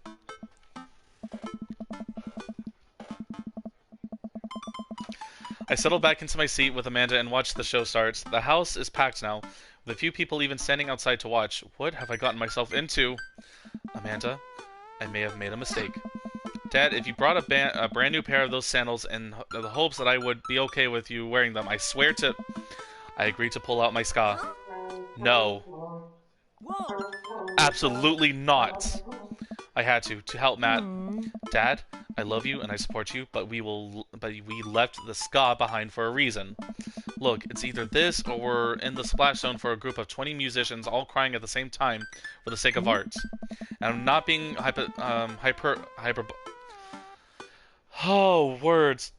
hyperbolic about the splash zone thing. They literally hand out ponchos. Somehow this is a preferable option. I just have to play the thing. Play what thing? You don't know how to play any instruments. Just promise me you'll still love me after this. I promise. But I may have to change my last name, and I hope you'll understand. Of course. My new last name is going to be Fireblast. Amanda? Or maybe Cold Steel. Oh, man. Matt takes the stage and to a roar of applause from the crowd. He grabs the mic and addresses us all. Man. Thank you, everyone, for coming out tonight. Matt's so nervous. And I'm so nervous. I can't stop staring at his mouth, and that just makes me even more nervous. We have a jam-packed roster of amazing local talents you might have already know, or maybe have seen before but would like to see again, and I'm rambling now, sorry. Aw, Matt. So, let me just bring on a dear friend of mine who's making his live show debut. Please welcome to the stage, Vacant Veil. The crowd cheers again, and Pablo bounds up to the stage. Beaming, he sets up his 2 laptops and the keyboard and launches into his set. Thank you, everyone. This one is called "Which House Never Dies," and you're next. Pablo hits the crowd with a heavy and accessible synth bass layered under the drum sample, and clips from science fiction shows play in reverse. It's maybe not the right show for this, but everyone seems to be enjoying whatever this is.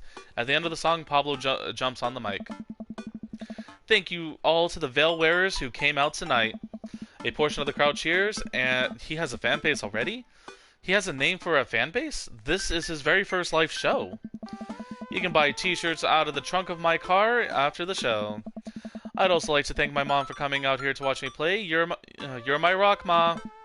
Love you, honey. Pablo plays a few more songs that are actually super fun to listen to. Wow, definitely did not see that coming. Especially after Amanda's strongly worded thoughts about the genre. Oh. Once he's done, he vacates the stage and Matt jumps back up again. Big round of applause to our very own Pablo, who coincidentally works here. Yay, Pablo. And hey, next up are a group of young ladies who have been tearing up the East Coast with Riot Punk for 3 tiers now. Years. 3 years. Sorry, I've written on my hand smudges because I'm sweating. I wouldn't have told you that. I shouldn't have told you all I'm sweating. I'm sorry. Wow, he seems just as visibly nervous as I feel right now. Put your hands together for the third waves. Buzzcut Molly from Vinyl Fantasy 7 takes the stage, followed by 2 girls with colorful hair and fishnet stockings. All of them are wearing combat boots, and all of them look mad about something. Their set is so energetic that it almost seems like the pit is going to open up in the coffee shop. I look over at Amanda, who's clearly enjoying the hell out of the Anarch, female-fronted punk rock. Dad, can I get lip ring? Sure, if you pay for it yourself. Aww. Come on, it's not fun if I have to act... if it's not an act of youthful rebellion. After the third waves close out their sets, a variety of acts play to the delight of some... and sometimes horror of the crowd. The magician tries to turn a cup of coffee into a cup of coins, but ends up spilling hot coffee all over himself and dropping the coins. As each act leaves the stage, I get more and more nervous. There are so many people here. I don't know anything about how to play the piano either. Then it has keys, and you have to touch the keys to make a sound. Also, I almost spilled the flat white stripes in my hand because it's trembling so much. No jokes, Dad. I'm rooting for you. You're gonna knock him dead. Thanks, Manda Panda. An improv comedy group takes the stage. They take suggestions from the crowd and end up a scene where they're supposed to be at a coffee. They take the scene was supposed to be about coffee, but instead turns into a 5 minutes of dick jokes. Classic. I've had a hard time laughing. My stomach is tying itself into knots. Not just regular knots either. Like the kind of knots you get from when you throw your phone charger, headphones, and laptop charger in the same bag. I don't know where Matt sits down next to me. Hey, are you doing okay? I'm totally fine. Everything's great. Nothing is wrong. I'm totally fine. I want you to assure him that I'm okay, but I just can't get the words out. I'm here. Hey. Alright, just making sure. I know you're gonna do great, Fred. Matt squeezes my shoulder and jogs back up to the stage. Everybody, we're down to the last act of the night. Now this person, who is my friend, is making their return to the stage after a long hiatus. Please welcome, formerly of the Communist Manifesto, Fred Foxington. Everyone cheers, and I take the stage. Damien and Hugo stare at me in shock. Hey everybody, good to be here. Thanks for having me. Great crowd. My name is Fred, but you can call me by my stage name. The crowd claps politely. I sit down at the piano. That's a lot of keys. That's so many keys. Do pianos usually have this many keys? God, these lights are really bright. Someone's coughs. I guess that's some good stage banter, and now I have to play a song. This song is called Beam Me Up, Beam Me Up, Scotty. I love the humor. Deep breaths. How hard can it be? Is this gonna be a minigame? No matter how disastrous this is, I just have to make it through this whole song. I'll have to save the day, and here goes nothing. Tickle that ivory.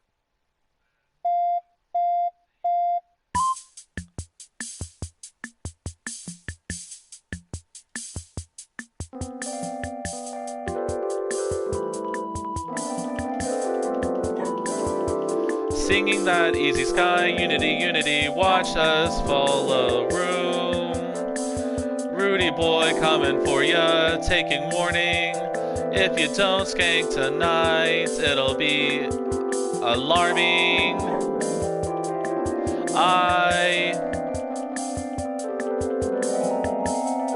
Everybody ska, beat me up, Scotty. Beat me up, Scotty. Beat me up to the Sky Trek Enterprise. Oh, piano solo? Hell yeah. I don't know if I'm doing this right.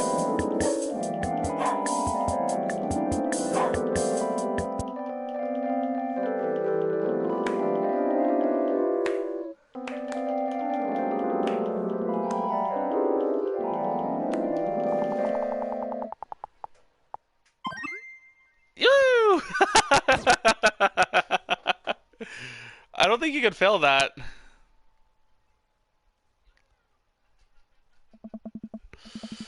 I look up at the crowd. I see a bunch of people shifting in their seats. Oh no, I'm losing them.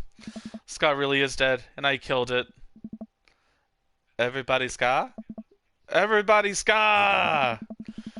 Like a checkered board tie wearing angel descended from the two-tone heaven, Matt walks on stage playing the guitar. We lock eyes and he gives me a reassuring smile as he effortlessly plays the chords to the song.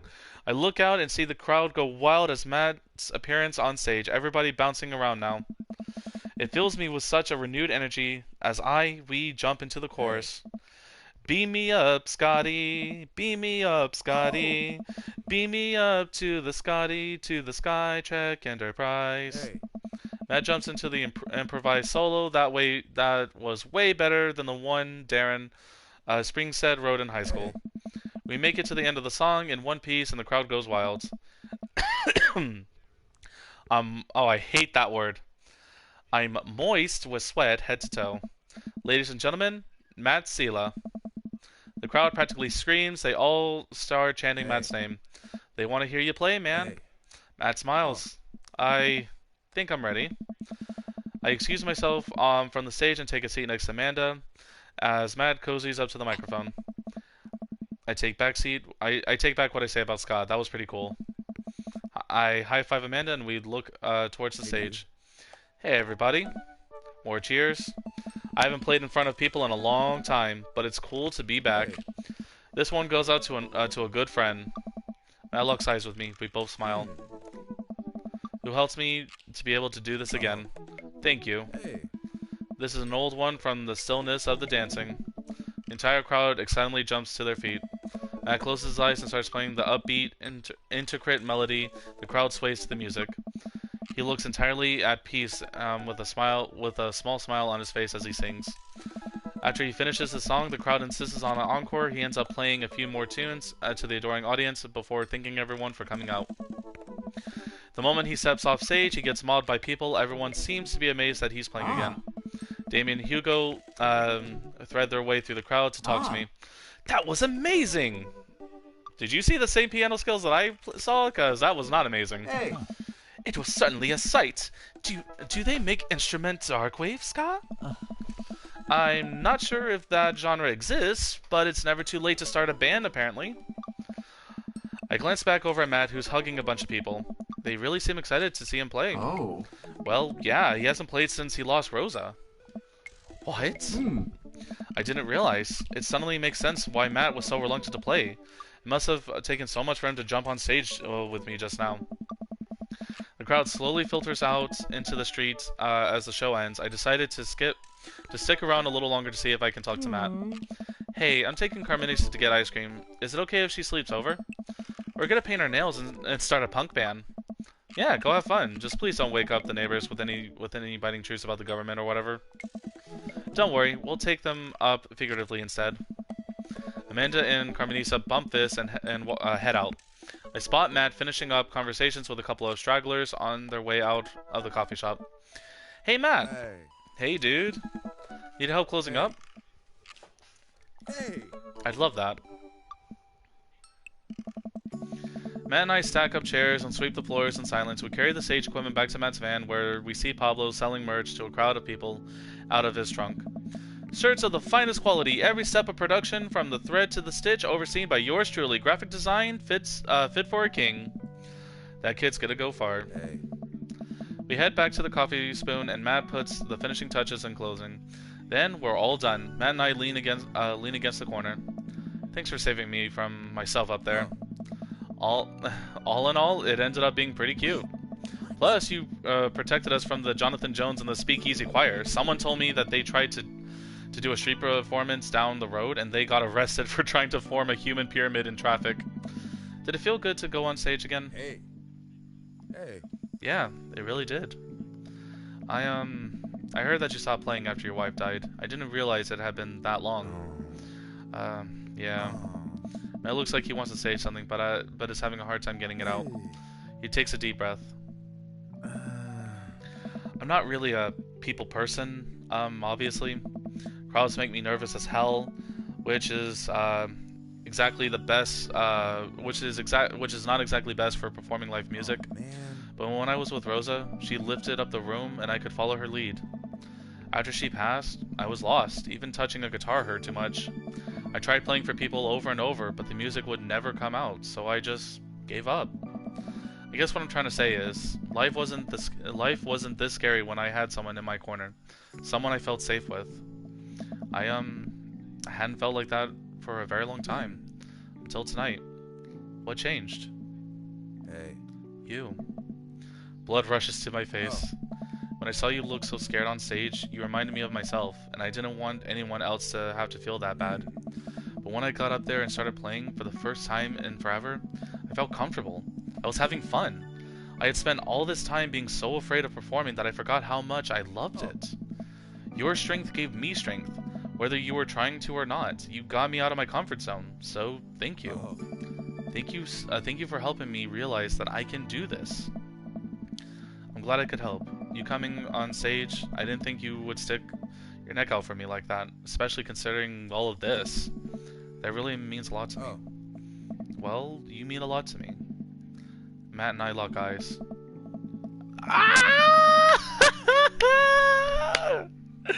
He leans in and kisses me, quick and soft. He pulls away and covers his mouth. Oh my god, I'm sorry. Sorry, I can't believe I just did that. Neither can I, but Hey. I'm glad you did. Our lips touch again. I brush his hair out of the way and rest my hands on the small of his back. Matt pulls me closer. Everything about him is sweet and soft. His lips taste like vanilla. He smells like a coffee cake. I can feel him smile through the kiss, which makes me smile. He laughs into my mouth, and I can't help but laugh too. Our teeth knocking against each other. Oh, that is ow. Yeah, Al is right. The moment I open my eyes, I realize we're still leaning against the espresso machine. Maybe the coffee shop isn't the right place for this. Maybe you're right. Let's go back to my place. Oh, Lord.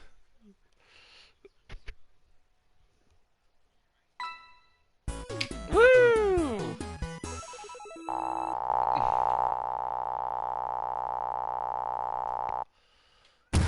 That was the Holland 1945 dates. Oh, I got an achievement for that. I forgot I never dated him, so yeah.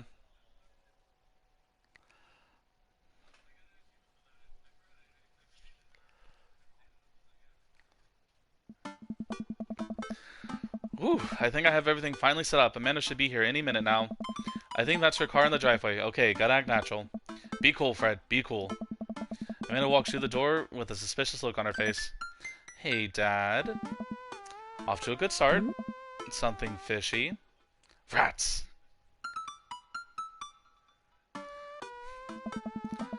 That life of crime is finally catching up to you. I tried to send them off in a different direction, but even I'm no match for the power and funding of the US government. Well, if they think they're gonna take me alive, they got another thing coming. I'm kidding. You're right. I have a little surprise for you. Yeah, I can tell. You're very bad at lying. Amanda, my dear, would you care to join me in the kitchen? Father, it would fill my heart with glee. I lead Amanda over the kitchen table, and where a present lies covered under a tablecloth. It's nothing special, but I wanted to get you a little something. You graduated high school last week, and I know you told me not to make a big deal about it, but oh, Dad, you... I dramatically whip the cloth off the table. Amanda's jaw drops. No way. I figured you probably won't be able to get cable in your dorm, so I thought it might be nice to take a piece of home with you. A DVD box set of Long Haul Paranormal Ice Ghost Truckers. This is all 19 seasons, and bonus material, including commentary with actual ghosts featured on the show. Dad, I love this. Thank you. She gives me a big hug. I'm glad you like it. Hey, you want to hang out with me in the backyard for a bit? Toss the old pigskin or something? Totally. I follow Amanda to the back door. What? You told me not to make a big deal, but you seem to have forgotten that my entire mission in life is to make a big deal out of all your accomplishments. So consider this your graduation party. Surprise! Dad, everyone's here. Well, yeah, everyone wanted to come and support you. Is that a mac and cheese bar? Sure is, fully customizable, down to every type of mac. And there's an ice cream cake, that the good kind with a crunch with the crunchies in the middle. I don't know what to say. Don't say anything. Just go have fun with your pals, alright? I'm so proud of you, Amanda. Amanda smiles and runs to her friends. I should make the rounds and make sure everyone's having a good time. But first, mac and cheese. Fred, my dude! Pablo, how's the shirt business going? My bud, I got men's shirts, I got women's shirts, I got tank tops in a variety of sizes, shapes, and colors. Each one of them, fine qualities. Screen printed with a logo and the visage of world-renowned witch house outfits, vacant veil. Purchasable at almost respectable retailers. But more specifically, out of the trunk of my car. I'm also selling my mom's world-famous homemade apple butter. Never stop hustling, Pablo. Baby, you got it. Fred!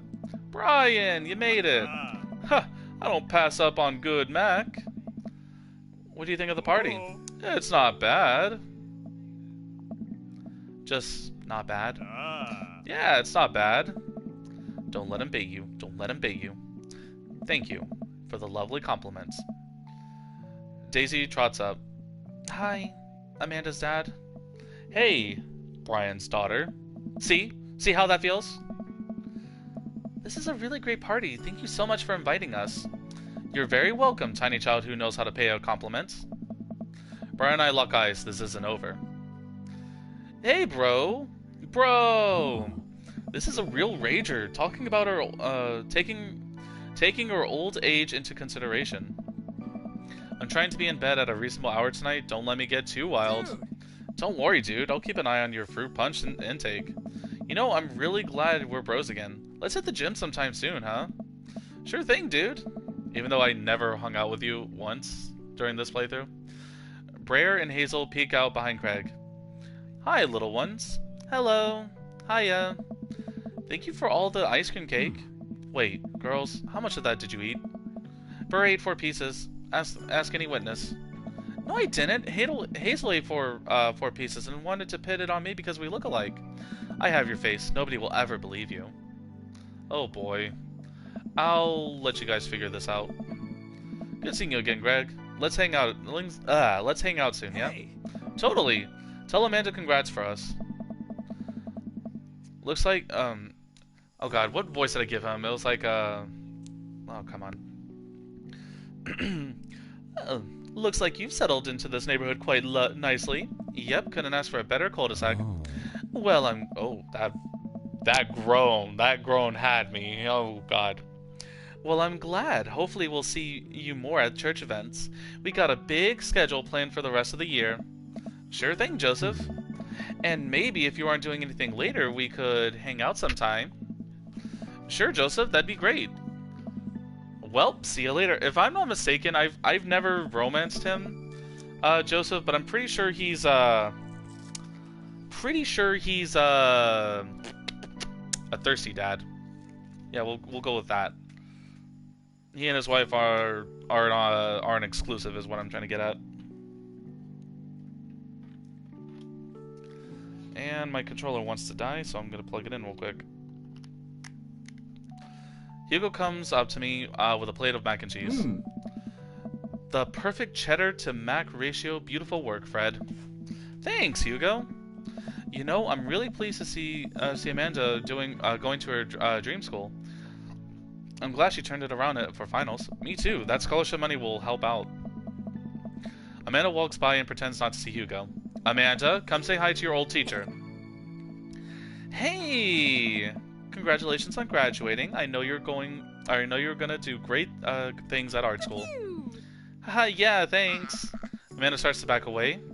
Wait, I just realized that you're not my teacher anymore, so I don't have to be afraid of talking to you. You no longer hold power over me. You're right. Go forth, adults. I can no longer give you detention. Yeah, I'm gonna break anything I want, and there's nothing you can do about it. Are you still mad about the time that I gave you detention for breaking my globe? Nope. And I'll have you know that the globe didn't even fit through the basketball hoop in the first place, so she'll fit right into college just fine. Hey. Hey. Robert gestures vaguely to the snack table. Good stuff. Yep. See you later. What a splendid garden party. My deepest thanks for extending an invitation to my son and I. The icebox cake is divine. Yeah, thanks, dude. Good cake. I stare at Lucian. He knows. I know. But I am a man of my word. The story of his oregano betrayal will go unsung. Thanks for coming by. I spot Amanda and Carmenisa in the corner of the party. I wonder what they're up to. As I woke up, I can tell that they're already deep in conversation. Listen, it's like prison rules. First day of high school, you gotta establish yourself at the top of the pecking order. Really? No, just find a group of people that like you and hang out with them. Be yourself. Don't worry about being cool. You'll find friends. And try not to kiss anyone who also has braces. You get stuck, kiddo. Hi, guys. Hey, Amanda's dad. Carmenisa's here getting ready for high school. Got any advice? When you join a band, pick the easiest instrument to carry. I'm still walking a little sideways from the sousaphone days. Flute it is. Alright, I'll leave you guys to it. Carmenisa, me and Amanda still on for dinner with you and your pops tomorrow? Yes, we're already planning a carrot cake for you guys. I better keep making the rounds. I leave the two to keep conspiring. As the party starts to wind down, I take a seat on the back porch steps. The sun is setting and everyone seems to be eating their fill. Amanda wanders over and sits down next to me. Killer party, pops. What can I say? I was inspired. So, I also have something for you. For me? Why? Not to completely genuine about my feelings for once or anything, but growing up wasn't easy. But it could have been a lot harder if it wasn't for you. Dad, you've been there for me through and through. There's been times in my life where you were my only friend.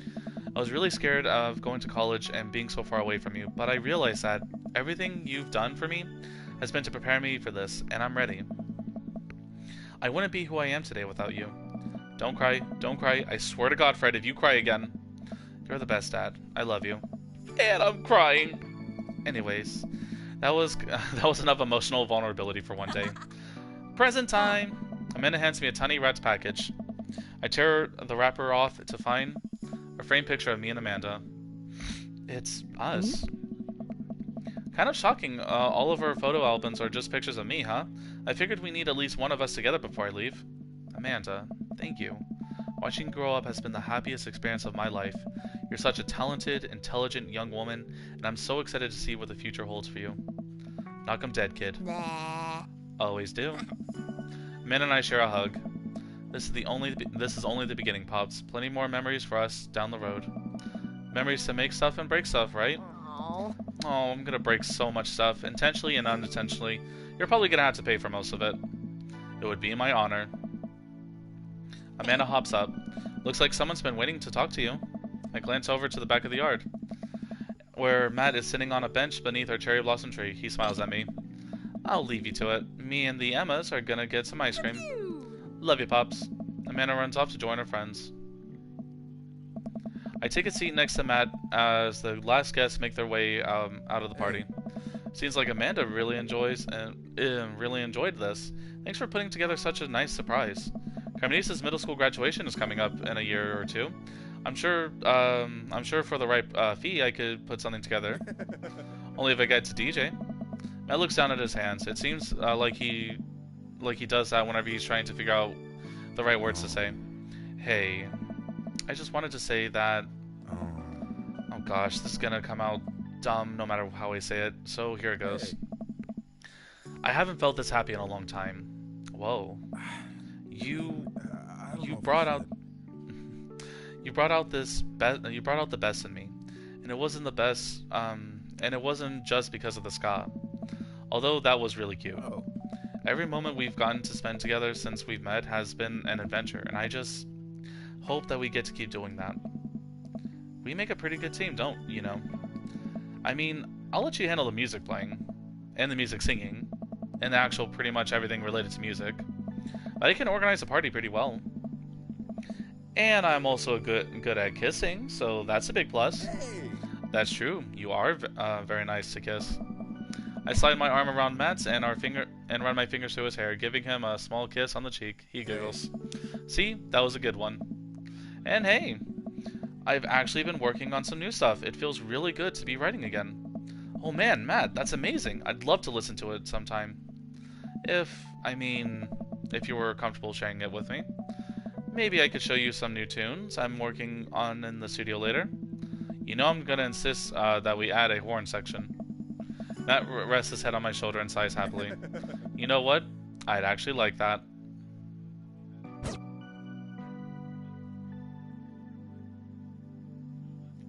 Gas is cheaper in the suburbs. Gas is not cheap in anywhere. And I'm just gonna fast forward through the fast forward, keep going.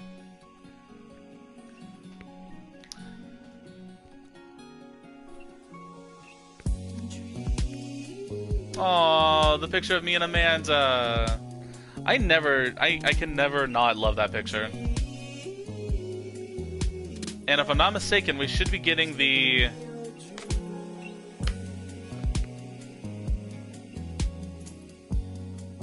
Oh, woof.